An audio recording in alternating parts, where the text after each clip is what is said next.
Shalom sahabat mitra Rema. Hari ini kita akan sama-sama mendengarkan firman Tuhan yang terambil dalam kitab Ibrani 12 ayat yang ke-5b yang berkata demikian. Hai anakku, janganlah anggap enteng didikan Tuhan. Demikianlah firman Tuhan, dan firman ini akan sama-sama saudara dan saya renungkan di hari ini yang saya beri judul didikan. Saudara yang saya kasihi dalam Tuhan Yesus Kristus, kata didikan kalau kita lihat menurut terjemahan Alkitab, itu merupakan ungkapan kasih Tuhan bagi setiap anak-anaknya. Ketika didikan itu diberikan kepada anak-anaknya itu melalui penderitaan, melalui teguran, melalui kegagalan, dan sejenisnya. Jadi kalau Tuhan mendidik saudara dan saya, itu bukan Tuhan memberkati lalu datang ngasih berkat, bukan. Tapi Dia akan mengizinkan ada penderitaan, ada teguran, dan ada kegagalan yang kita alami. Tapi di dalamnya Dia memberikan kasih bagi saudara dan saya. Seringkali saudara dan saya gagal untuk melihat kasih Tuhan di dalam penderitaan, di dalam teguran, di dalam kegagalan, dan di dalam didikan ini. Dan hari ini Tuhan mau mengajar saudara dan saya bahwa dalam setiap didikan Tuhan, di dalamnya ada ungkapan kasih Tuhan bagi kita. Karena itu kita nggak boleh menganggap enteng didikan Tuhan. Kita nggak boleh menganggap enteng teguran Tuhan.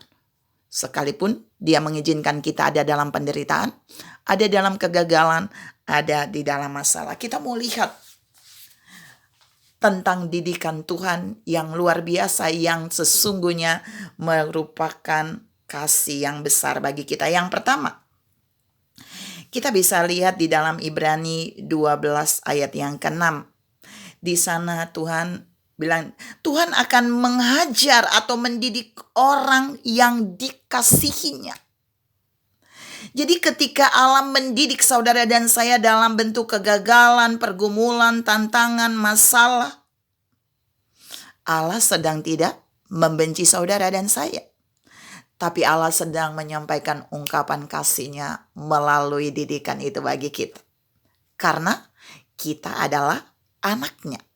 Firman Allah berkata dalam Ibrani 12 ayat yang ke-6, kalau saudara baca, karena Dia akan menyesal yang disebut anak-Nya. Tuhan mau bilang pagi ini buat saudara dan saya bahwa kita tidak boleh menganggap enteng didikan Tuhan. Karena didikan Tuhan itu mengungkapkan bahwa Dia sangat mengasihi saudara dan saya. Yang kedua, saudara dan saya tidak boleh menganggap enteng didikan Tuhan. Karena dalam didikan Tuhan itu ada kasih. Kita mau lihat yang kedua. Ada kasih apa yang Tuhan berikan dalam didikan. Titus 2 ayat yang ke-12 kalau saudara baca di sana. Di situ menceritakan bahwa didikan Tuhan memberikan 4 manfaat. Yaitu meninggalkan kefasikan kita. Jadi ketika Tuhan mendidik anak-anaknya, maka anak-anaknya akan meninggalkan kefasikan dan keinginan duniawi. Anak-anaknya yang berikutnya bisa hidup bijaksana. Anak-anaknya bisa hidup adil. Dan anak-anaknya bisa hidup beribadah di dalam dunia ini. Itu Titus 2 ayat yang ke-12 saudara. Jadi ketika Tuhan mendidik saudara dan saya, seringkali saudara dan saya tidak menyadari di dalamnya ada manfaat yang Dia berikan. Kasih-Nya yang besar untuk kita bisa hidup bijaksana, bisa hidup adil, bisa beribadah, dan bisa meninggalkan kehidupan duniawi atau keinginan duniawi kita. Yang ketiga, kita tidak boleh menganggap enteng didikan Tuhan. Karena dalam didikan Tuhan atau teguran Tuhan itu ada ungkapan kasih-Nya. Kita bisa lihat dalam Amsal 10 ayat yang ke-17. Itu intinya berkata bahwa didikannya akan membuat kita berjalan sesuai dengan kebenaran. Didikan itu, orang yang menerima didikan itu akan berujung pada kehidupan. Artinya orang yang mengindahkan didikan Tuhan, orang yang tidak menganggap enteng didikan Tuhan, dia akan berjalan tanpa tersesat. Sebaliknya, orang yang mengabaikan didikan, dia pasti tersesat. Kita lihat lagi ayat ini ya, Amsal 10 ayat 17. Saya rindu membacakan ini bagi saudara. Amsal 10 ayat 17, supaya saudara paham. Siapa mengindahkan didikan menuju jalan kehidupan, tetapi siapa mengabaikan teguran tersesat. Teguran itu sama dengan didikan juga. Jadi ketika saudara dan saya mengindahkan didikan, kita jalan itu menuju pada kehidupan. Jalannya itu baik. Tapi jika kita mengabaikan didikan, kita tersesat. Kita tinggal pilih. Kita mau mengindahkan didikan Tuhan, atau kita mau mengabaikan. Jelas kita harus mengindahkan supaya kehidupan kita tidak hidup tersesat, tidak hidup sembarangan, tidak hidup menurut jalan-jalan yang jahat. Yang keempat, Tuhan memberikan didikan kepada kita anak-anaknya merupakan ungkapan kasih.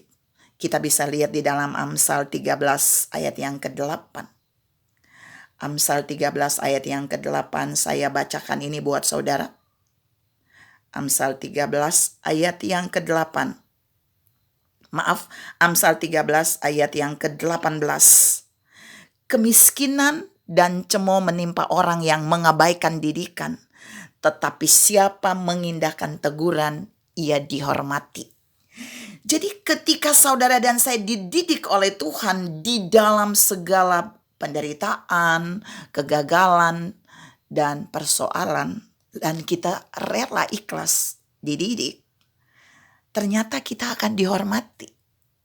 Tetapi orang yang mengabaikan didikan, itu di dalam Amsal 13 ayat 18 dikatakan, maka kemiskinan dan cemooh akan menimpa dia. Tuhan mau katakan buat saudara dan saya hari ini, ada banyak orang menolak didikan, menganggap enteng didikan Tuhan. Dia hidup dalam kemiskinan. Dia hidup di dalam cemooh. Diejek orang karena tidak mau dididik oleh Tuhan. Hidupnya tidak akan dibenahi. Tapi orang yang dididik Tuhan, hidupnya akan dibenahi seperti di poin 3 tadi. Dia akan hidup adil, dia akan hidup bijaksana, dia akan meninggalkan kefasikan. Bahkan dia akan hidup beribadah. Dihormati oleh Tuhan, bukan? Dan Tuhan mau bilang hari ini buat saudara dan saya, mari kita tidak boleh menjadi anak-anak yang menganggap enteng didikan Tuhan. Tapi sebaliknya kita bersyukur untuk setiap didikan yang hadir dalam hidup kita. Didikan Tuhan terkadang datang dalam penderitaan yang saudara dan saya alami, supaya Tuhan mau menunjukkan ungkapan kasih-Nya di balik penderitaan itu. Didikan itu juga datang dalam bentuk kegagalan. Didikan itu juga datang dalam bentuk persoalan yang membawa kita untuk diubahkan Tuhan pada kehidupan yang lebih baik. Karena itu bersyukurlah dan berterima kasihlah atas setiap didikan yang Allah berikan dalam kehidupan kita. Salam tidak meremehkan didikan Tuhan. Tuhan memberkati saudara berlimpah. Amin.